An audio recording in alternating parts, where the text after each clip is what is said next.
Un cordial saludo a todos. En este video vamos a hablar sobre nuestro tema número 1, vectores. ¿Qué es un vector? Es la representación mediante un segmento de la recta que posee una orientación definida en el espacio. En física se utiliza para representar los fenómenos como el movimiento, la fuerza, la aceleración, el peso de un cuerpo, la dirección de muchos fenómenos físicos, entre otros.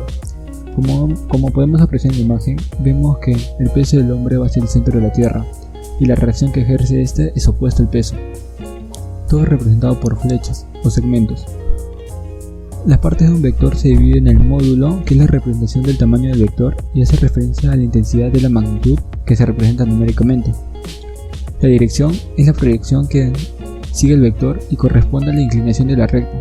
Representa al ángulo de este y el eje horizontal imaginario. Y el sentido, que nos lo indica la punta de la flecha del vector. Se representa por el signo positivo o negativo. Si es positivo va hacia la derecha y si es negativo va hacia la izquierda. Si dos vectores tienen la misma dirección, se pueden sumar los módulos colocando los signos según su sentido. Las componentes de un vector en el plano. Al pasar un vector a un plano, se pueden descomponer, y esto se obtiene al proyectar el vector sobre los ejes del sistema de coordenadas situado en el origen del vector, donde la y y la j representan los vectores unitarios de los ejes x y y, respectivamente. Además, estos vectores sumados reciben el nombre de componentes rectangulares. Son las proyecciones de un vector en sus ejes. Para calcular las componentes rectangulares se necesitan las funciones trigonométricas. Vector unitario. El vector unitario expresa la dirección del vector. Su módulo es la unidad. Es adimensional ya que no presenta unidades de medida.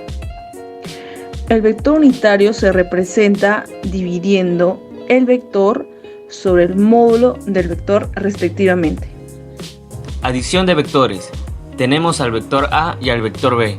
Si unimos desde el punto de aplicación del vector A hasta la cabeza de flecha del vector B, obtendríamos al vector C, que sería la suma de estos dos vectores, y se representa mediante el vector C es igual al vector A más el vector B.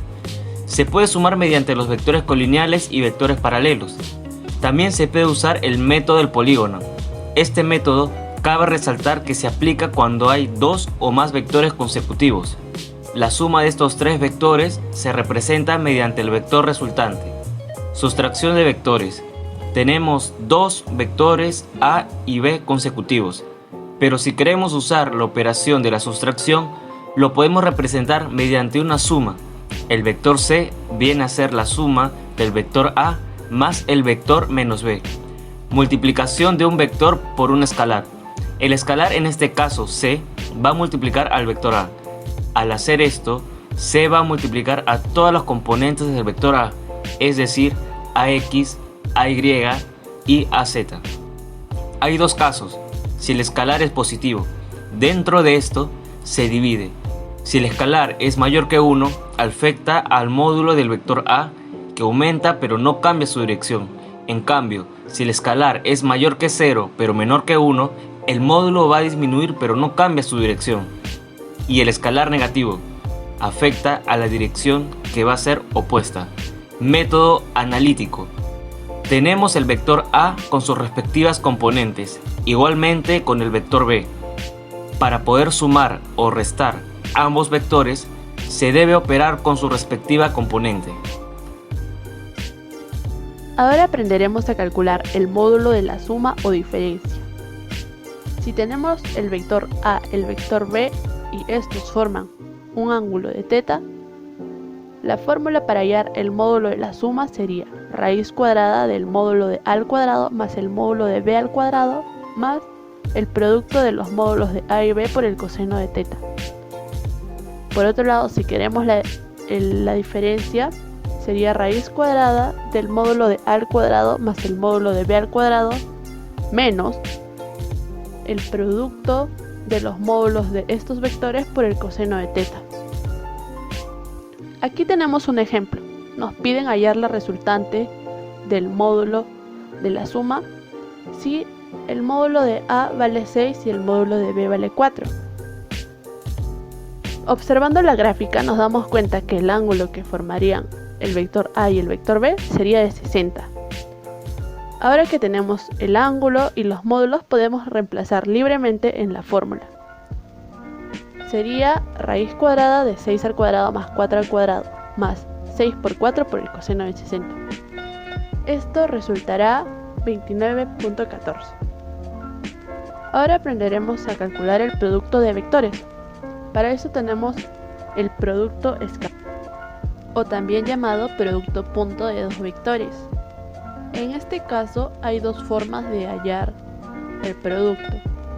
Uno es si tenemos los módulos de los vectores, resultando el producto la multiplicación de los módulos de estos vectores por el coseno del ángulo que forman. Acá tenemos un ejemplo. Se tienen los vectores u y v, nos dan sus componentes. Asimismo, el ángulo entre los vectores es de 45 grados. Ya que en este método se usan los módulos, los hallaremos mediante Pitágoras, resultando el módulo de u igual a 3 y el módulo de v 6 raíz de 2. Reemplazando en la fórmula sería 3 por 6 raíz de 2 por coseno de 45.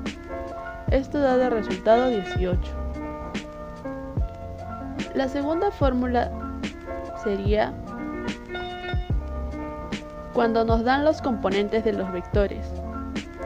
El producto sería la multiplicación de los componentes en el eje X de ambos vectores sumado con el producto de los componentes en el eje Y de los vectores. Acá tenemos un ejemplo, es el mismo del anterior. Ahora reemplazamos libremente, siendo 0 por 6 más 3 por 6. Como notamos, da 18. Ambos métodos nos llevan al mismo resultado. Si el vector tiene 3 componentes, el producto se dará de la misma forma. La multiplicación de los componentes en el eje X sumado con el producto de los componentes en el eje Y más el producto de los componentes en el eje Z. Ahora aprenderemos sobre el producto vectorial o también llamado producto cruz de dos vectores. Esto se da cuando tenemos los componentes de los vectores.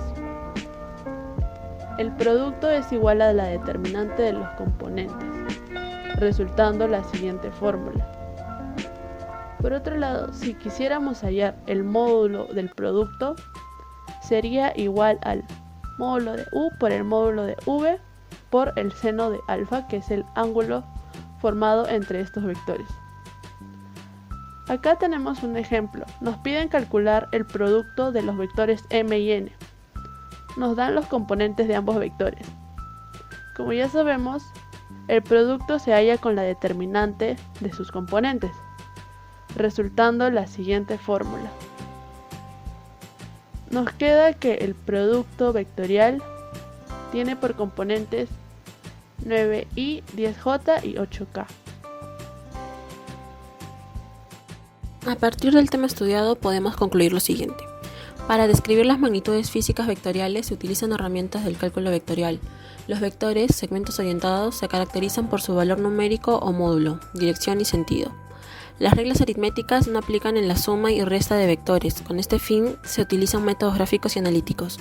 Los más recomendados por su sencillez y comodidad son el método gráfico del polígono y el método analítico de las componentes rectangulares. Sumar o restar dos vectores o más de dos vectores es equivalente a representarlos por un solo vector nombrado vector resultante. Este provoca el mismo efecto que el sistema de vectores. La equilibrante de un sistema de vectores tiene el mismo valor numérico que la resultante. Está dirigido en la misma dirección, pero en sentido contrario. Si los vectores están en un mismo plano y su línea de acción coincide, pueden utilizarse los métodos gráficos del paralelogramo o del triángulo para la suma o resta. Si los vectores son colineales, la suma se determina por el método gráfico de igual nombre o por el método analítico de las componentes rectangulares. Estudiar los vectores, sus características y reglas de operación es fundamental en distintas ramas de la ciencia. Equipos de localización como los GPS utilizan vectores de posición de algunos satélites para determinar la ubicación exacta de distintos objetos. Los arquitectos deben sumar vectorialmente los esfuerzos sobre las edificaciones y puentes. Los veleros pueden navegar en contra del viento. Si logran que la componente de la velocidad del viento esté dirigida hacia adelante, conociendo los vectores de posición y de velocidad de un avión, se puede predecir la ruta del vuelo. Eso sería todo. Esperamos que haya sido de su agrado y les sirva mucho.